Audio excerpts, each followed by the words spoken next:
இப்போ நீங்கள் சொல்கிறதின்படி அங்கே இருக்கின்ற அங்கத்துவமுள்ள பெற்றோர்களும் மற்ற வளாகத்தில் இருக்கின்ற ஆசிரியர்களாக இருக்கட்டும், நிர்வாகத்தினராக இருக்கட்டும், பிள்ளைகளும் தான் சேர்ந்து இதற்கான ஒரு மாற்றத்தை கொண்டு வர வேண்டும் என்று சொல்லியிருந்தீர்கள்.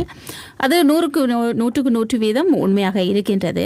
ஆனாலும் இந்த இப்போது அங்கத்துவம் நீக்கப்பட்ட பிள்ளைகள் எதற்காக நீக்கப்பட்டார்கள் அப்படின்னு சொல்லி பார்த்தால், உண்மையிலேயே அவர்கள் இப்படியான கேள்விகளை தொடுத்ததால் தான் அவர்களுடைய அங்கத்துவம் பறிக்கப்பட்டிருக்கின்றது இல்லையா? ஆகவே இந்த ஒரு பயம் இப்போ அங்கே இருக்கின்ற தொடர்ந்து கல்வியை கற்கின்ற பிள்ளைகளுக்கும் இருக்க போகின்றது. இவர்கள் இப்படி இந்த கேள்வியை பலருக்கு நிச்சயமாக அங்கே தொடர்ந்து கல்வி கற்கின்ற பிள்ளைகளுக்கும் பெற்றோர்களுக்கும் பல ஆதங்கங்கள், கேள்விகள் இருக்கத்தான் செய்கின்றது. ஆனாலும் ஒரு சுயநலமும் இருக்கின்றது. என்னுடைய பிள்ளையினுடைய கல்வியும் பறிக்கப்பட்டுவிடும் என்கின்ற ஒரு பயம் இருக்கின்றது. அதனால் கூட அவர்கள் அங்கே தொடர்ந்து கல்விகளை தங்களுள்ளேயே அடக்கி கொண்டு தொடர்ந்து பயணிக்கின்ற ஒரு நிலைமையும் இருக்கும் அப்படின்னு சொல்லி நான் உணர்ந்து கொள்ளுகிறேன். நீங்கள் சொல்லுகின்ற விடயத்திலே உண்மை இருக்கிறது. அதே போல் வேறு மாற்றீடு, வேறு வழி இல்லாமல் ரோமன் வளர்த்து போகின்ற பெற்றோர்களும் இருக்கின்றார். நீங்கள் சொல்வது சரி. அதாவது சிலர்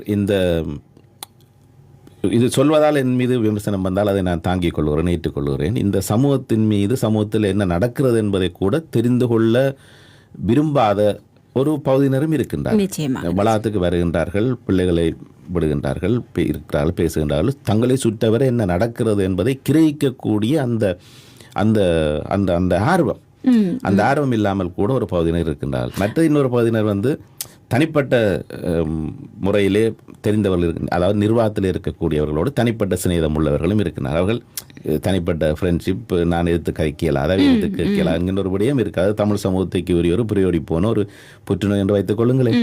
அப்படியான ஒரு பகுதியினரும் இருக்கின்றார். அதே போல் நீங்கள் சொல்வதை போல என்னுடைய பிள்ளை தமிழ் படித்தால் போதும், டான்ஸ் படித்தால் போதும், மிருதங்கம் படித்தால் போதும், எனக்கு வேறு எதுவுமே தேவையில்லை என்கின்ற சொல்லக்கூடிய ஆட்களும் இருக்கின்றார்கள். எங்களுக்கு எதுவும் தேவையில்லை, எங்களுடைய காரியம் முடிந்தால். அதே போல் என்னுடைய பிள்ளை தமிழ் படிப்பதற்கு தகமையான ஆசிரியர்களை கொண்ட ஒரு இடம் வேறு இல்லை, வேறு ஆப்ஷனே எனக்கு இல்லை என்கின்ற ஒரு சூழ்நிலையிலே ரோமன் வளாகத்துக்கு வந்த பெற்றோரும் இருக்கின்றார். இவை எல்லாரும் இந்த நான் சொன்ன அந்த வரைமுறைக்கு இருக்கக்கூடிய பெற்றோர்கள் தயவு செய்து இனியாவது விழித்துக் கொள்ளுங்கள். உங்களுடைய சிந்தனையை தட்டி விடுங்கள், திறந்து விடுங்கள். உங்களை சுற்றி என்ன நடக்கிறது, ஏன் இந்த அவலம், இந்த 23 பிள்ளைகளும் என்ன குற்றம் செய்தார்கள், நிர்வாகங்கள் சரியா இயங்க வேண்டும் என்று சொன்னது ஒரு குற்றமா? அந்த குற்றத்திற்காக பெற்றோர்கள் சரி முரண்பாடை வைத்துக் கொள்ளுங்களேன். நிர்வாகத்திற்கும் பெற்றோர்களுக்கும் முரண்பாடு, பெற்றோர்களே தவறு இருக்கிறது, அப்படியே வைத்துக் கொள்ள ஒரு பேச்சுக்கு வைத்துக் கொள்ளலாம். பிள்ளைகளையே நீங்கள் தண்டிக்கின்றீர்கள், பெற்றோர்களே எல்லாம் தண்டிக்க வேண்டும். பெற்றோர்களே தவறு இருந்தால் பெற்றோர்கள் மீது நீங்கள் காவல்துறையிலே முறைப்பாட்டை செய்யுங்கள், வழக்கு போடுங்கள். சட்ட ரீதியாக சந்திப்பதற்கு பெற்றோர் கடமைப்பட்டவர்கள், அதை நாங்கள் ஏற்றுக்கொள்வோம், மறுக்கவில்லை. என்னிலே குற்றம் இருந்தால் நான் குற்றமளித்ததற்கான ஆதாரங்களை கொண்டு காவல்துறையிடமோ ஒரு சட்டவாளரிடம் கொடுத்து நீதிமன்றத்துக்கு பாரப்படுத்துங்கள். நீதிமன்றம் என்னை அழைக்கட்டுக்கு நான் போகின்றேன், விசாரிக்கட்டுக்கு நீதிபதி எனக்கு தண்டனை வழங்க, அந்த தண்டனை ஏற்றுக்கொள்ள வேண்டியதான் என்னுடைய பொறுப்பு. நீங்களே பிள்ளைகளிலே கை வைத்துகின்றீர்கள். பிள்ளைகளை நீக்குவதால் ஒரு உளவியல் ரீதியான ஒரு தாக்கத்தை எங்கள் மீது செலுத்தலாம். அந்த திணிப்பின் மூலமாக என்னுடைய பிள்ளையினுடைய படிப்பு பாதிக்கப்படுகிறது என்பதற்காக நான் நிர்வாகத்திடம் முழந்தாளிடலாம் என்பதுதான் நிர்வாகத்தினுடைய நோக்கமாக இருந்திருக்கு. வேறு எந்த நோக்கமும் இல்லை.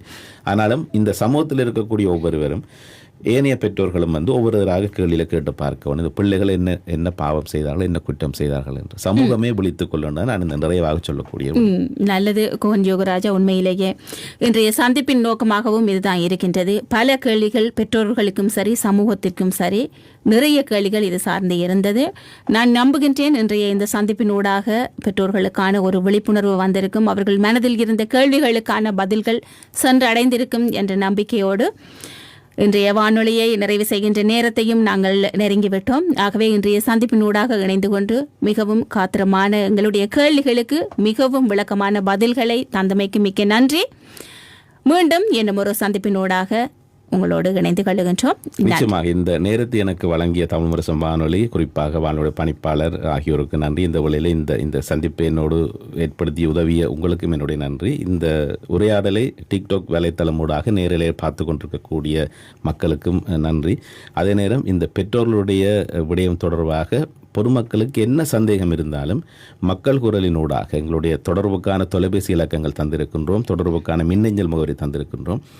எந்த விதமாகவும் நேரடியாக கூட எங்களோடு நீங்கள் சந்திக்கின்ற பொழுது எந்த விளக்கம் தேவைப்பட்டாலும் கேட்டால் அத்தனை பேரும் விளக்கங்களை தர தயாராக இருக்கிறோம். இந்த வேலைக்கு நன்றி. மீண்டும் சந்திக்கலாம்.